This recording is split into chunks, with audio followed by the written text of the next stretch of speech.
Last year, I reviewed my own AR60 F2P account before the release of Fontaine, and I thought I'd do the same for Natlan. If you're new here, then hey, I'm Rami. I make Genshin videos and I'm excited to show you what's changed for me over the past year. As always, don't stress if you're a new player. My account is approaching 4 years old now, so I've had a lot of time on my side. Alright, let's get into it. Guess I hit the jackpot. Our first and most important section, aka the one you guys are all here for, characters. I own 61 out of 84 available characters, 23 are 5 stars, with the rest being 4 stars, of course. 6 new 5 stars have joined my party. Navia, Clorans, Shanyun, Farina, Risley, and Nevelet. I also got C2 Albedo, and 3 other party crashers. I also have 6 new 4 stars. Lynette, Fremine, Charlotte, Gaming, Sethos, and Kave, who was a standard banner jump scare. Hello. My 5 best built characters would have to be Alhaitham, Risley, Yelan, Clorans,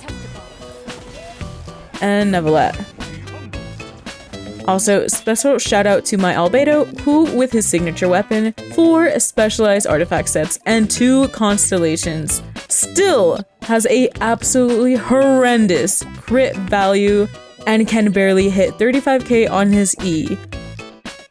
Another shout out to my Hazo, who unironically is stronger than half of all of my 5 stars. Good times. Okay, with that aside, let's talk about this year's favorites. Shanyun is easily my least favorite, unfortunately.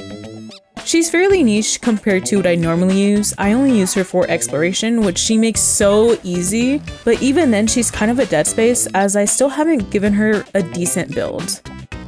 As for my fave, Risley comes out on top. It is not because I'm a degen, I swear. I just absolutely love his playstyle.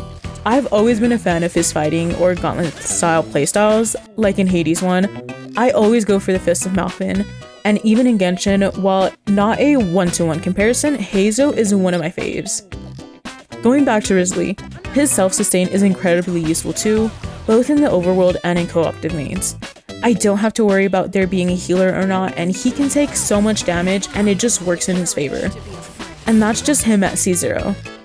So Mr. Riz gets a 10 out of 10 for me, and I am so glad that I've decided to invest in him.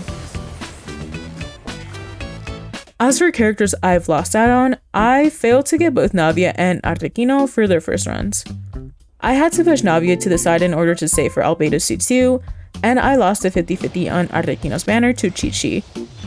Oh shit. And also failed in getting enough wishes before her banner ended. Even so, I wouldn't necessarily say that I still want Arlecchino. After learning more about Clorand, I decided that I don't really like the Bond of Life playstyle, at least not enough to still want our Fatui father. As for Navia, I did get her on her second banner, and I have been having a blast using her. Are there any other characters that I do want? Honestly, nah. My desire for past characters have faded, especially now that I don't really have any needs to fill. So yeah, I'm just saving everything for Natlan now. What about you guys? I'm pretty frugal when it comes to weapons, just because I always find myself prioritizing characters instead. Like, come on, I'm F2P. But there was one weapon that caught my eye this past year. Cashflow Supervision. Like, come on, it is a drone. I just had to get it for Risley. I did unfortunately lose the first 50-50 on Elegy for the End, which I wasn't too angry about because I technically could have just thrown it onto Venti. But I just love in general how Hoyo's been experimenting more when it comes to signature weapons, and I hope to see more unique designs in the future. Did I manage to get any other weapons this year? Actually, yeah, I did. I had a bit of luck on the standard banner. I got Skyward Blade and another copy of PJWS.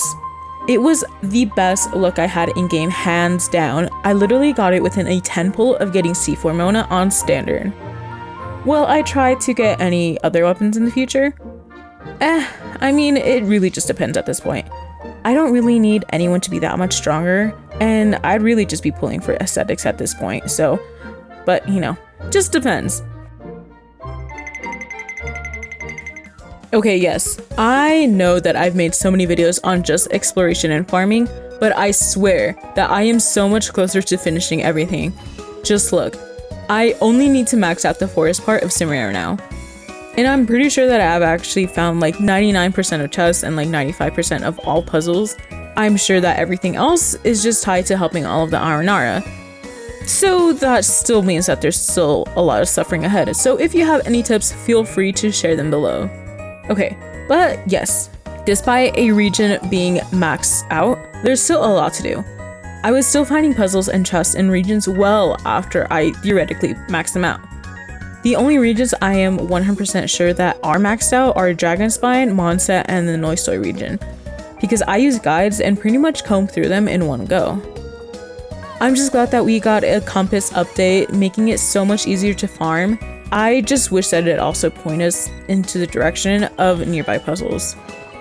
If you've seen some of my farming videos, then you know that I also like to share stats of how many time trials, chests, puzzles, and dailies I've encountered. I've kept track of this over the past year, and it's as accurate as I could get it. Any items that were encountered during limited events were not counted, including this past one. I wish I did do the same for achievements, but that's something to consider for next year. Okay, onto the stats. Coming in last is Mondstadt with 0 items found. Next up is Inazuma, then it's Liyue. In second place is Sumeru, and lastly, of course, is Fontaine. All of this comes out to a grand total of a goddamn lot. Out of all of the regions, I enjoyed exploring Fontaine and surprisingly the desert portion of Sumeru. Funnily enough, I hated exploring the forest of Sumeru. Don't get me wrong, it's super aesthetic and really easy to traverse, but there's so many hidden puzzles and quests associated with at that too, that it's not fun to comb through for a challenge. It also didn't help that I did all of this quest without taking the time to explore, which was my strategy for the deserts, which is why I liked them so much. As for Fontaine, exploration is so fluid and full, a lot of the other regions pale in comparison.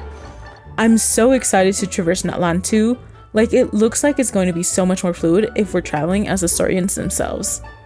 Fontaine is also the region that really got me invested in lore. Like I'd read here and there, right? But now that the Teyvat chapter is getting much closer to its end, the lore is just on a different level. And I'm excited to see what Hoyo has in store for us. You know, what matters isn't how strong my account is, but the friends we made along the way. Basically, yeah, no, my account is decent at best, and I'm not even gonna blame it on being F2P. I do not have the mental fortitude to min-max like some of y'all. Like some of y'all be going on a different level, I ain't gonna lie. Props to y'all, cause I could never. There were like 3 or so patches where I didn't even spend a single resin. I am not exaggerating. Those were also coincidentally the patches that I did not max out the battle pass. It got to the point where it just genuinely felt like a chore, and I wish that there was just something similar to Star Rail system where we just auto-run domains. At this point, my characters are begging for better builds. So no, I obviously did not 36 star the Abyss at all this past year. Okay, so I lied about that. After further review, I actually did 36 star the Abyss twice in October of last year. So yeah, I mean, it's also within the time frame. So yeah, I did. There was also this one time where I forgot to complete the entirety of Forward 12, which I'm actually more mad about. So yeah, at the end of the day, my L's really just come down to skill issue and a lack of effort. Even if I do like the occasional hard combat, I am an exploration lover at heart. Despite that, I still loved the Imaginarium theater. It was really unique even if I was blindsided. I swear, deleting my artifacts in the sake of organization was the worst thing I've done.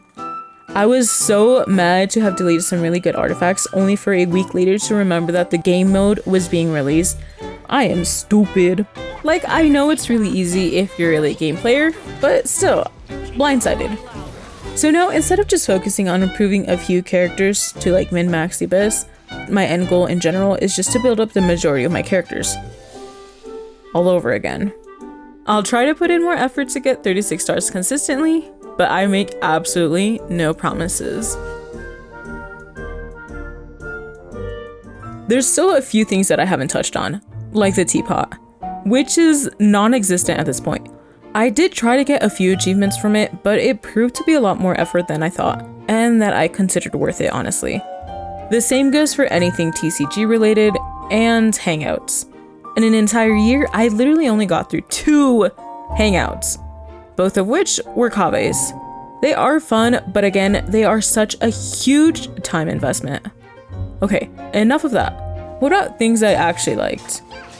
As for patches, I really enjoyed 4.1 in terms of exploration and 4.2 in terms of story. 4.6 and the release of the Noistar region was a great balance between the two, even if it was really small. For limited time events, Thales's Fantastic Adventures and Lantern Rite remain memorable for their stories.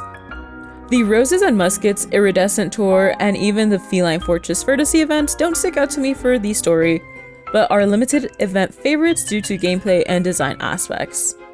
I also can't forget about my favorite character lore-wise. It has to be either Farina or Neuvillette. This is such a basic answer, I know, but I swear Hoyo took great care in characterizing everyone in version 4. Navia and Rizli would have to be runner-ups as well. Honestly, everyone was really great and well balanced.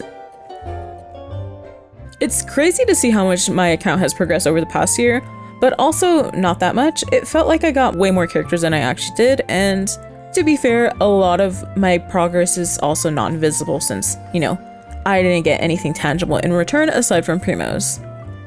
Regardless, I am so excited to see what comes next, and after seeing the 5.0 livestream, I am so hyped. My eyes are currently set on Kinish. His gameplay seems super unique, and Aja, being the crusty little guy he is, just warms my heart. Also, I can't forget about the little dragon companion we are getting for the anniversary. I know it is such a minuscule thing, but hey, it is so cute. The quality of life updates that they're incorporating is also a blessing. Like, did y'all see how many primos we're gonna get? It is unreal. Hoyo has finally spared Google Classroom. I'll be entering 5.0 on a 50-50 with 65 intertwined fates as of now saved up. It's going to be so hard not to pull for everyone, but with those extra primos, who knows? Maybe I'll also get some weapons too. Hoyo has outdone themselves as always, and I just hope that you guys are as excited as I am. That's it for me, but I will catch you guys in the next one. Bye!